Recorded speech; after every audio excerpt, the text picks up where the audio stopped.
As jy sou wou saam lees net nou, kan jy by Johannes hoofstuk 15 oopmaak. Daar by julle manne, net daar by die deursraad skakelaar in die saal. As julle hom aansit, dan kan julle ook sien, hoef julle nie in brail te lees nie. Goeienaand. Hoe gaan dit? Nog net goed, nee. Onthou die geheim, hoe vroeër jy agterraak, hoe langer tyd jy hom intaal. Nee, mooi. Right. Ken julle hierdie gebed? Gooi 'n bietjie daar vir ons op. Here, vergewe my sonde en help my om dit nie weer te doen nie. Ek dink dis 'n gebed wat ons baie bid. Ken julle dit? Help my om dit nie weer te doen nie. En as ek myself weer kry, dan doen ek weer, en ek doen weer.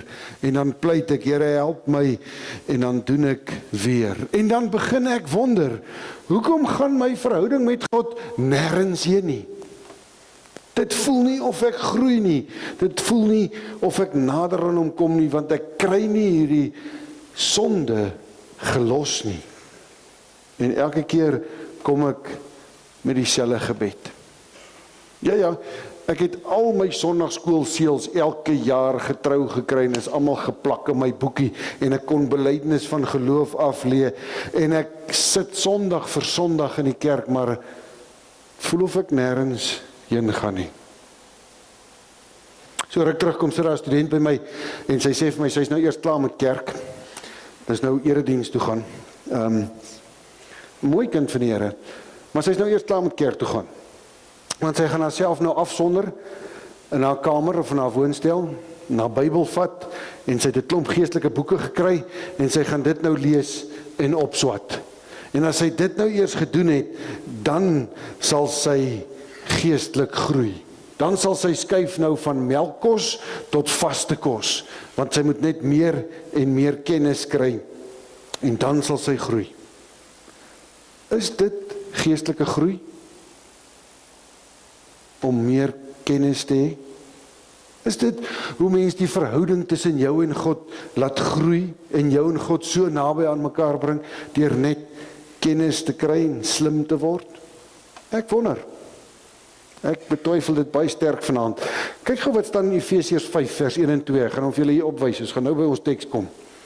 Omdat julle kinders van God is en hy julle liefhet, moet julle sy voorbeeld volg. Lewe in liefde, soos Christus ons ook liefgehad en om ons ontwil sy lewe as offergawe gegee het. Ja, offer wat vir God aanneemlik is. Dis ons opdrag. God het jou lief, het jou sy kind gemaak en nou sê hy, volg my voorbeeld.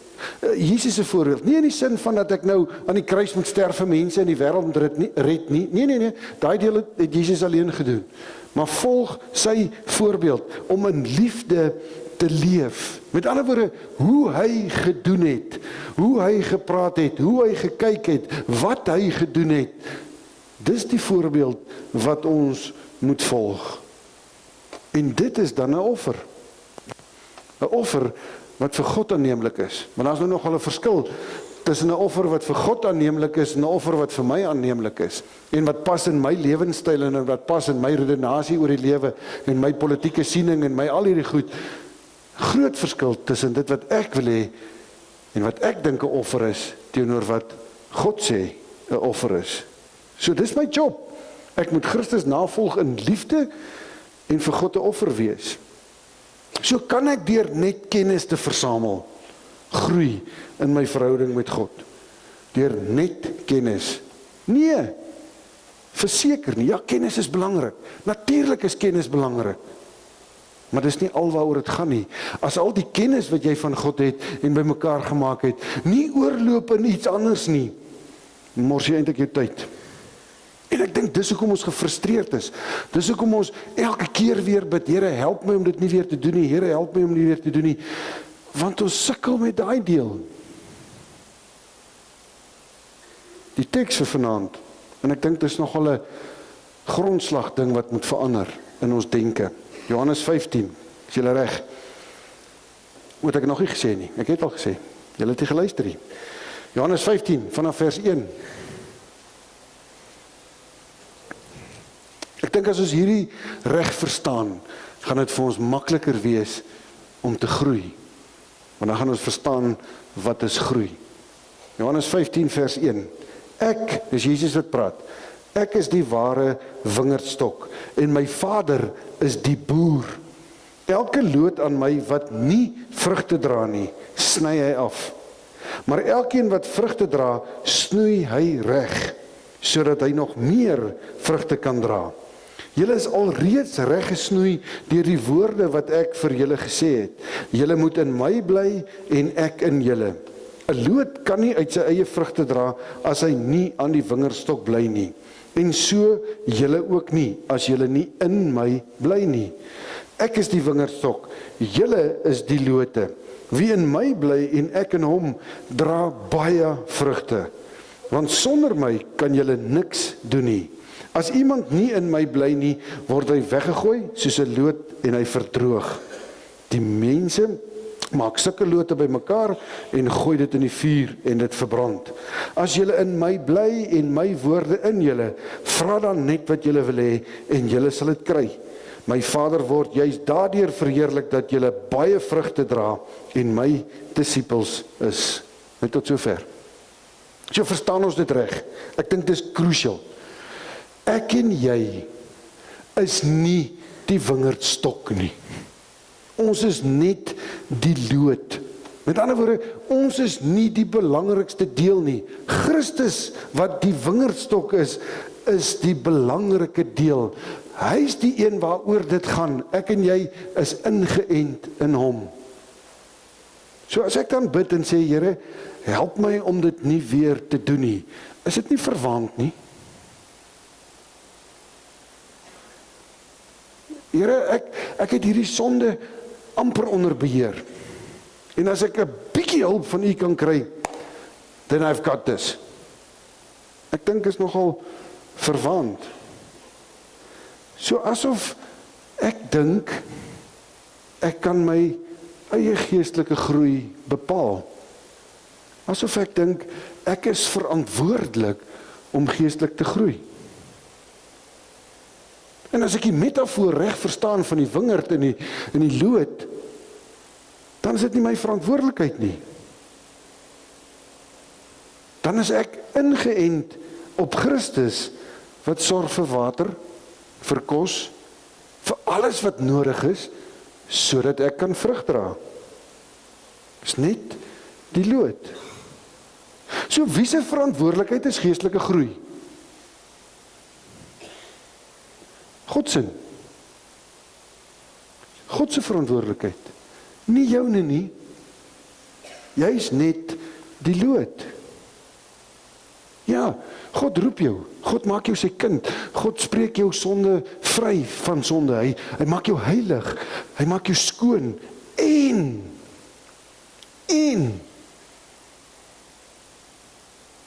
hy ent hom vir jou by hom in. En dit beteken, hy verander jou ook nog van binne af. Hy ent jou in, en hy gee die regte water, en die regte kos, sodat jy kan vrug dra. Kyk gou wat sê Hebreërs hoofstuk 13 vers 21. Mag die God julle toerus, met alles wat goed is, sodat julle sy wil kan doen. Wat is sy wil? Om te leef soos Christus. En wie se verantwoordelikheid is dit om te sorg dat ons dit kan doen? Syne. Hy rus jou toe. Hy gee vir jou alles wat jy nodig het om te kan doen wat sy wil is. Mag hy deur Jesus Christus in ons tot stand bring wat vir hom aanneemlik is. So hierdie offer wat vir hom aanneemlik is, wie bring dit in jou tot stand? Jy? Nee. Dis God se werk. Hy rus jou toe. Hy bring tot stand. Hy maak dit moontlik dat jy die offer kan gee. Met ander woorde, hy vorm in jou 'n nuwe karakter. 'n Nuwe karakter. Dis God se werk. Romeine 12 sê dit. Hy sê, laat jou gedagtes nuut gemaak word. Wie maak jou gedagtes nuut? God doen. Voel julle nie ook so nie? Ek kan nou ophou struggle. Ek kan nou ophou veg met geestelike groei. God doen dit. So wat is jou verantwoordelikheid? Want jy moet dan tog seker iets doen. Ja, jou verantwoordelikheid is om gehoorsaam te wees. Gehoorsaam te wees. God gee jou 'n nuwe karakter, nuwe gedagtes, nuwe begeertes om te doen wat reg is, om te doen wat hy wil hê. En jy moet daaraan gehoorsaam wees en dit uitleef. Dis jou deel. En as jy gehoorsaam is en dit uitleef, dan dra jou lewe vrug. Dan is die lootjie wat ingeënt is in die wingerdstok vrugbaar en hy dra druiwetrosse. So ek wonder, moet 'n ou se gebed nie anders klink nie? Moet dit nie so iets klink nie? Here, ek erken ek het gesondig. En ek gaan dit weer doen. Tensy U my verander. Nou sê ek, Here, ek is net die lootjie. As U my nie van binne af nuut maak en vir my die regte water en kos gee nie, gaan ek hierdie verkeerde goed aanhou bly doen, want dis wie ek is. En ek erken die verandering in my hart, dit wat geestelike groei bring, doen God. Dit is so crucial. Ek wil dit weer sê. God red jou. Hy roep jou by jou naam. Hy maak jou sy kind. Hy maak jou heilig. Hy vat al jou sondes weg. Hy doen alles. En dit is sy verantwoordelikheid om te sorg dat jy geestelik groei. So hy gee vir jou die nodige water en kos sodat jy kan vrug dra. Jy moet gehoorsaam wees aan dit wat God in jou wakker maak en nuut maak. So dit wat God in jou inwerk, moet jy laat uitkom buitekant toe. 1 Petrus 1 vers 2. Kyk wat staan daar. Soos God die Vader dit vooraf bestem het, het hy julle uitverkies en deur die Gees afgesonder om aan hom gehoorsaam te wees en besprinkel te word met die bloed van Jesus Christus. God het al hierdie goed gedoen, afgesonder, gered, heilig gemaak, al daai goed, sodat jy aan hom gehoorsaam kan wees, sodat jy die vrug kan dra. Filippense 2 vers 12 en 13 is die volgende teks. My geliefdes, julle was altyd gehoorsaam wanneer ek by julle was. Des te meer moet julle gehoorsaam wees nou dat ek nie meer daar is nie. Julle moet julle met eerbied en ontzag daarop toelê om as verloste mense te lewe, want dit is God wat julle gewillig en bekwaam maak om sy wil uit te voer. Is dit nie amazing nie? God doen alles. Hy gee jou selfs die begeerte. Hy maak jou gewillig en bekwaam om gehoorsaam te kan wees.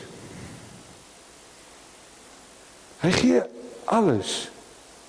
Kom ek sê dit in goeie Afrikaans. Jy het al die vermoë reeds gekry om vrug te dra. En as ek vrug dra, groei my verhouding met God. Hoe meer ek gehoorsaam wees, hoe nader kom ek aan hom. Nou die Here is nie Harry Potter nie. As jy sê, Here gee asseblief vanaand vir my geduld, dan gaan jy nie skielik 'n pakkie geduld hê en môreoggend opstaan en so kalm wees soos die heel dag en laat kom by die klas en niks pla jou nie. Nee, as jy sê, Here gee my geduld en jy kom oor hierdie brug gery, dan staan die tou tot in Carletonville. Nee, dis aan die ander kant toe, Ventersdorp. Hy gee vir jou geleenthede waar jy kan wys of die verandering wat hy in jou hart gebring het, uitkom. Hy gee vir jou geleenthede waar jy geduldig kan wees. As jy sê, Here, gee vir my liefde in my hart vir alle mense, en wie gaan jy vasloop die hele week?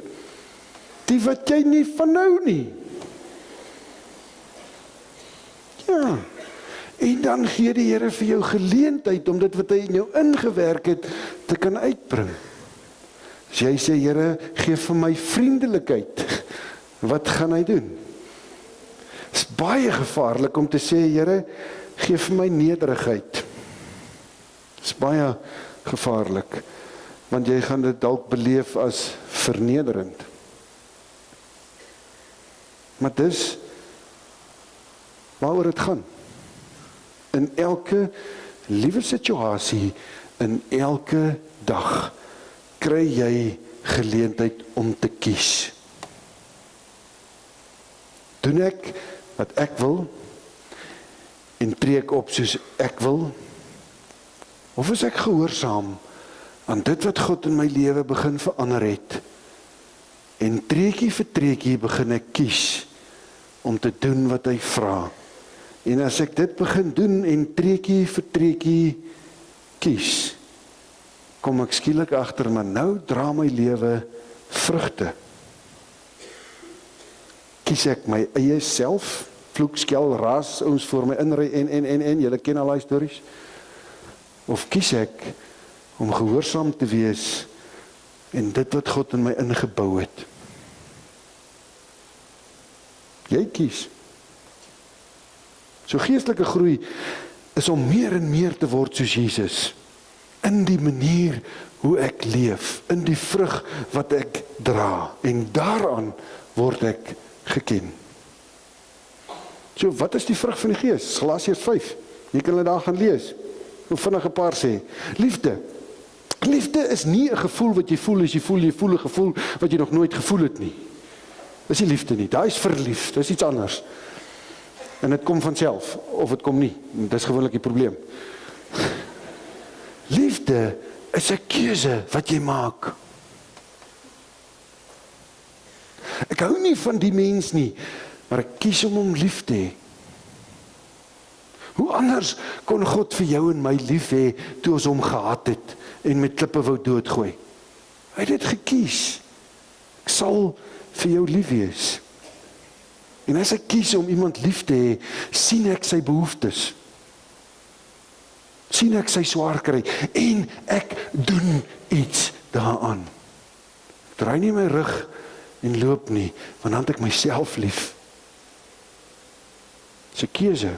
Vreugde. Yes. Kyk ons Afrikaner volk, ek's mal oor ons nie, maar magtig ons kan dan piep en kerm oor alles.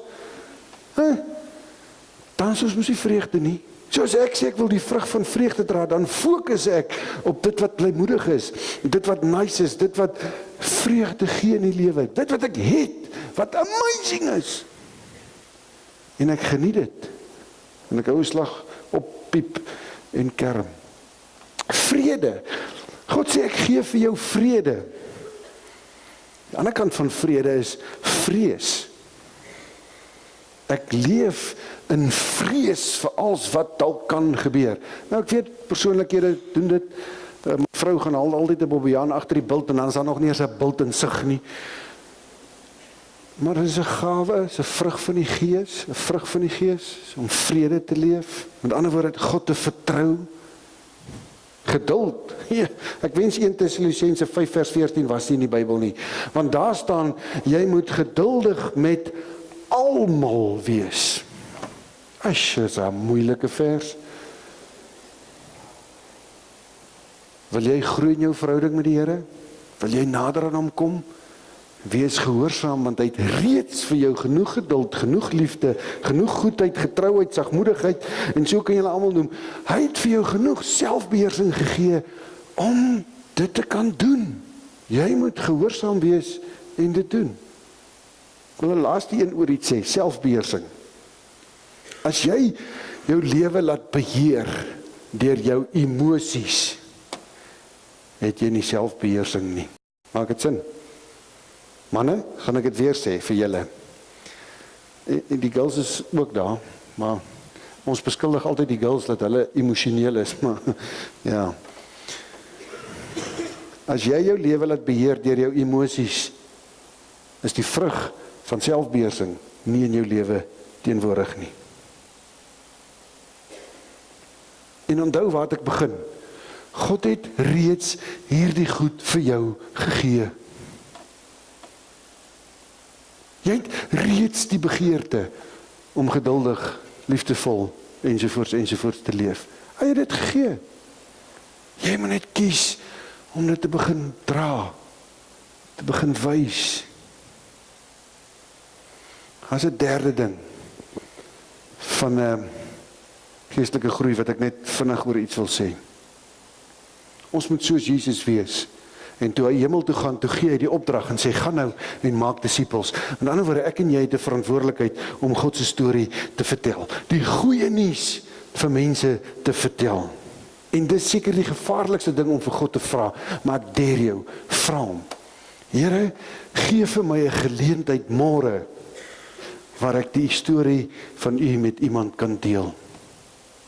Geef my 'n geleentheid waar ek oor u kan praat met iemand anders. Hoekom sê ek is gevaarlik? Want God gaan dit vir jou gee. Jy ken hy feeling. Jy weet, nou moet ek iets sê. Wat gaan jy sê? Het jy iets om te sê? Ken jy die goeie nuus? Hoe gaan jy dit vir iemand gee? Ken jy stories in jou lewe waar God deel was, wat jy met iemand kan deel? Gaan dink mooi vanaand, maak 'n paar notes, en dan leer ek jou, sê Here, ek het nou 'n bietjie voorberei, ek weet nou om die storie te vertel, gee my 'n geleentheid môre, en môre sal jy weet, nou moet ek praat. Mag jy die guts hê om dit te doen. So geestelike groei is 3 goed, daarmee maak ek klaar. Kennis. Ja, jy moet kennis hê. Ja, jy moet tyd saam met die Here spandeer en Bybel lees en bid en hom loof en prys. Jy moet stilte tyd hou. Ja, dis goed om 'n Bybelskool of 'n wink of 'n manne of 'n wat by te woon. En kennis te kry oor wat God se hart is en oor die Bybel. Maar as dit net by kennis bly, is dit useless. Useless. Die kennis moet oorloop na vrug. En die vrug van die Gees het ons nou gekyk. God gee dit reeds vir jou. Laat dit uitkom. Laat dit wys. En dan die derde een is, vertel vir mense. Vertel vir mense van God se liefde vir hulle en wat hy vir jou gedoen het. Right, ons het begin. Here, help my om dit nie weer te doen nie. Miskien moet jy vanaand erken, Here, ek gaan dit weer doen. Verander my van binne. Maak my gewillig. Maak my bekwaam. Gee genoeg water en kos, sodat ek wat die looitjie is, die regte vrug kan dra. Here, maak my gehoorsaam. Mag jy dan die guts hê om gehoorsaam te wees en te doen dit wat God in jou hart wakker maak. Mag jy regtig snap wie jy is, die loot, wie God is, die wingerdstok. Mag jy genuine vir my glo vanaand dat hy vir jou reeds alles gee om vrug te dra. En mag jy die guts hê om aan daai yearning wat in jou hart is, daai wat God jou sê, come on, jy kan, come on, wees lief, wees vriendelik, nie so dikbek wees nie, come on. Mag jy daaraan gehoorsaam word. Amen. Here Jesus, dis die gebed van ons hart, dat hy vir elkeen van ons sal oortuig, die guts sal gee, om gehoorsaam te wees aan die stem van die Gees. Here, dis eintlik onverstaanbaar vir ons, want ons lyk so ver af van om goed self te doen. Is dit vir ons moeilik om te snap dat U alles gee, dat ons net gehoorsaam moet wees. Gee ons die genade, Here, om die roepstem en die aanmoediging in ons harte te hoor. Here, sodat ons kan gehoorsaam wees. Ek wil dit bid, Here, vir elke student wat hier is. Elkeen wat die begeerte in sy hart het om nader en nader na U toe te kom. Maak hulle gehoorsaam, Here, sodat hulle lewens vol vrugte sal wees. En dat mense hulle daaraan sal herken as u kinders. Heilige Gees, dankie dat u nie moed opgegee het nie, dat u nog steeds elke dag in ons harte praat en aanmoedig en uitdaag om vrug te dra. Gee dat ons 'n gemeente sal wees wat bekend is daarvoor, dat ons vrug dra. Ek kom pleit dit in Jesus se naam. Amen.